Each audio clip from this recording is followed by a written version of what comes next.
ಮಕರ ರಾಶಿ 2026 ಆರಂಭದಲ್ಲಿ ಕಷ್ಟ, ನಂತರ ಮಹಾ ಅದೃಷ್ಟನ ನಿಮಗೆ ಏನು ಕಾಯ್ತಾ ಇದೆ? ಸಪ್ತಮ ಗುರು ಬಂದ ಮೇಲೆ ಮಕರ ರಾಶಿಯವರಿಗೆ ಆಗುವ ಅಚ್ಚರಿ ಫಲಗಳೇನು? ಮೂರನೇ ಮನೆಯ ಶನಿ ನಿಮ್ಮ ಸ್ಥಾನವನ್ನು ಆಕಾಶಕ್ಕೆ ತರುತ್ತಾನ?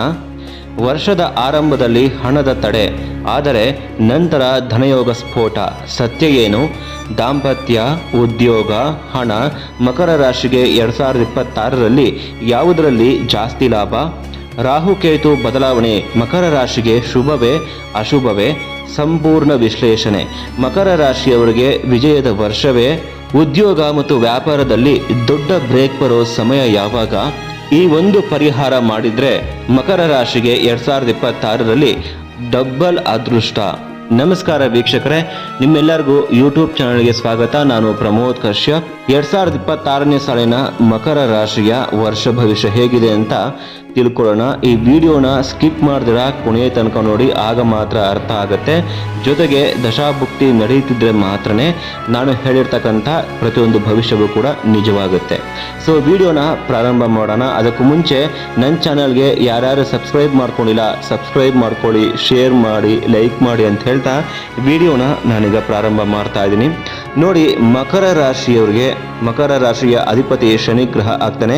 ಈ ರಾಶಿಗೆ ಉತ್ತರಾಷಾಢ ನಕ್ಷತ್ರದ 2ನೇ ಪಾದ, 3ನೇ ಪಾದ ಮತ್ತು 4ನೇ ಪಾದಗಳು, ಶ್ರವಣ ನಕ್ಷತ್ರದ 4 ಪಾದಗಳು ಹಾಗೂ ಧನಿಷ್ಠ ನಕ್ಷತ್ರದ 1 ಮತ್ತು 2ನೇ ಪಾದಗಳು ಸೇರುತ್ತೆ.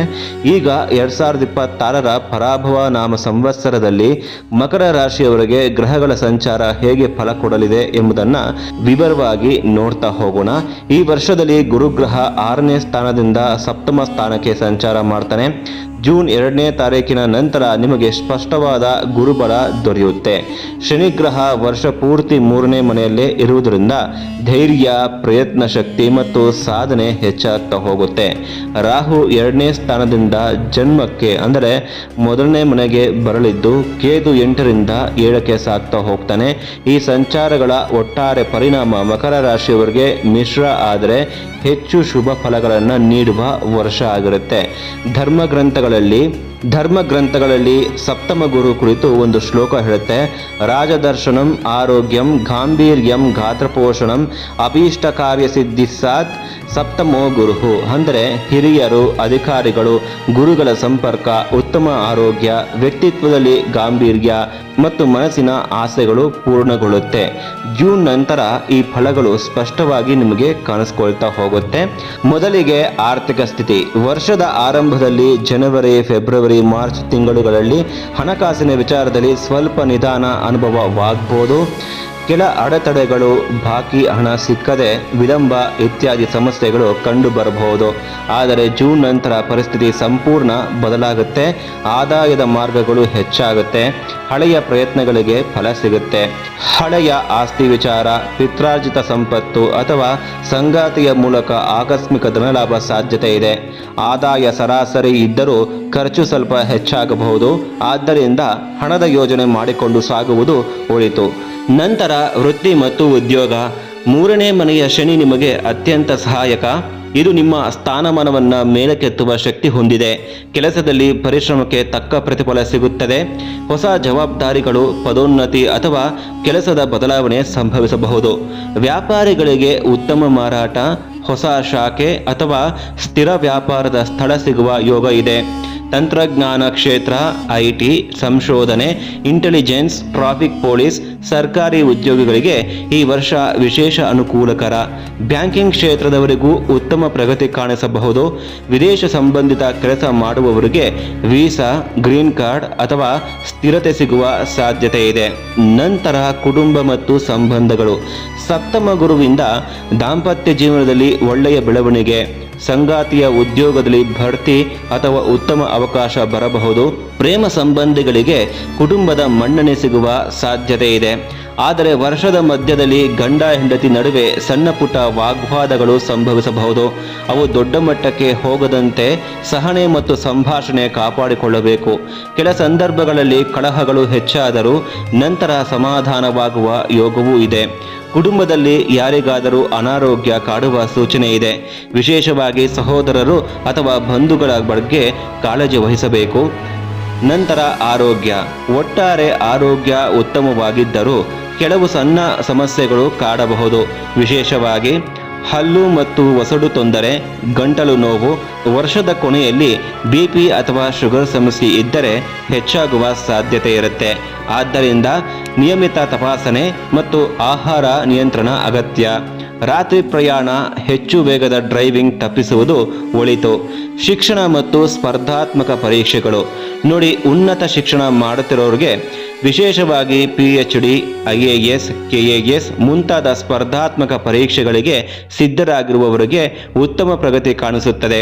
ಅಡ್ಡಿ ಆತಂಕಗಳು ನಿಧಾನವಾಗಿ ದೂರವಾಗುತ್ತವೆ ಮತ್ತು ಕೋರ್ಸ್ ಪೂರ್ಣಗೊಳ್ಳುವ ಸಾಧ್ಯತೆ ಹೆಚ್ಚಿದೆ.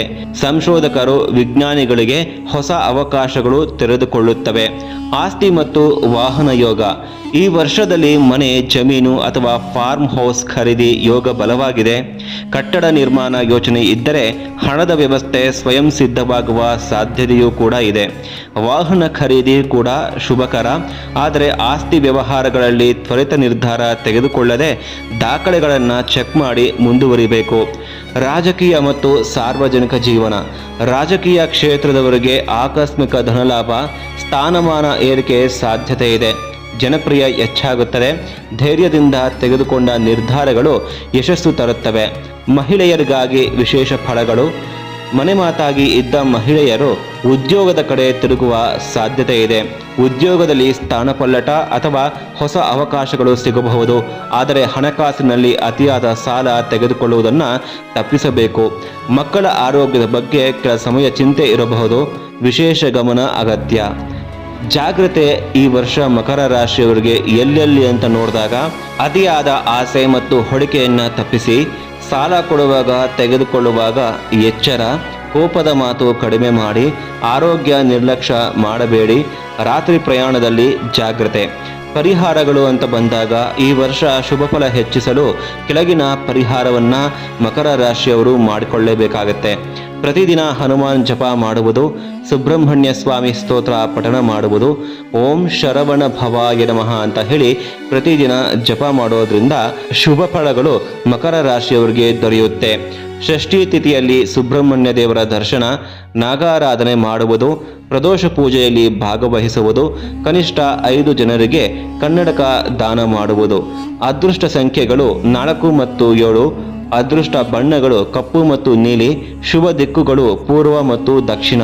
ಕೊನೆಯದಾಗಿ ಒಂದು ವಿಚಾರವನ್ನು ಹೇಳಬೇಕು ಅಂತ ಬಂದಾಗ 2026ನೇ ವರ್ಷ ಮಕರ ರಾಶಿಯವರೆಗೆ ಆರಂಭದಲ್ಲಿ ನಿಧಾನವಾಗಿ ಶುರುವಾಗಿ ಜೂನ್ ನಂತರ ವೇಗವಾಗಿ ಬೆಳವಣಿಗೆ ತರುವ ವರ್ಷ ಆಗಿರುತ್ತೆ. ಧೈರ್ಯ, ಶಿಸ್ತು ಮತ್ತು ಸಹನೆಯೊಂದಿಗೆ ಮುಂದುವರಿದರೆ ವೃತ್ತಿ, ಹಣಕಾಸು, ಆಸ್ತಿ ಮತ್ತು ಗೌರವದಲ್ಲಿ ಗಮನಾರ್ಹ ಪ್ರಗತಿ ಕಾಣಬಹುದು. ಸ್ವಲ್ಪ ಆರೋಗ್ಯ ಮತ್ತು ಖರ್ಚಿನ ನಿಯಂತ್ರಣ ಮಾತ್ರ ಕಾಪಾಡಿಕೊಂಡರೆ ಈ ವರ್ಷವನ್ನು ವಿಜಯದ ವರ್ಷವಾಗಿಸಿಕೊಳ್ಳಬಹುದು. ಓಂ ಶರವಣ ಭವಾಯ ನಮಃ. ಇವಿಷ್ಟು ಮಕರ ರಾಶಿಯವರ 2026ನೇ ಸಾಲಿನ ವರ್ಷ ಭವಿಷ್ಯ ಆಗಿರುತ್ತೆ. ಮುಂದಿನ ರಾಶಿ ಕುಂಭ ರಾಶಿ. ಮುಂದಿನ ವಿಡಿಯೋದಲ್ಲಿ ಭೇಟಿಯಾಗೋಣ. ಎಲ್ಲರಿಗೂ ನಮಸ್ಕಾರ. ಕೃಷ್ಣ ಅರ್ಪಣಮಸ್ತು.